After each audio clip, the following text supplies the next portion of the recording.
wewe wataka kuniharibia kofia yangu ya pili. Lakini je, kofia yangu ya pili haingii na watu huu. Tutakuja kupiga panga moja tu. Ila baba mimi sitaki kuolewa. Hebu kamera. Kaa makini na wanaume. Isitoshe ile mkasi muone tena muogope. Ile kisa ni mbaya.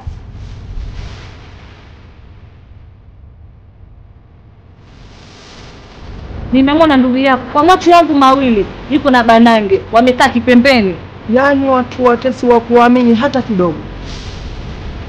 Unataka utaolewa? Unataka utaolewa? Mama ndio huyo kwa bwana ndio.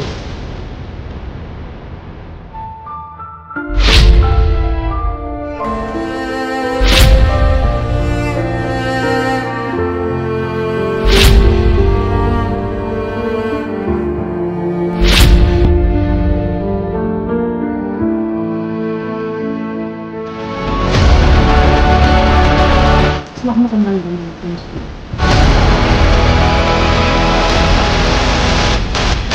Sekolah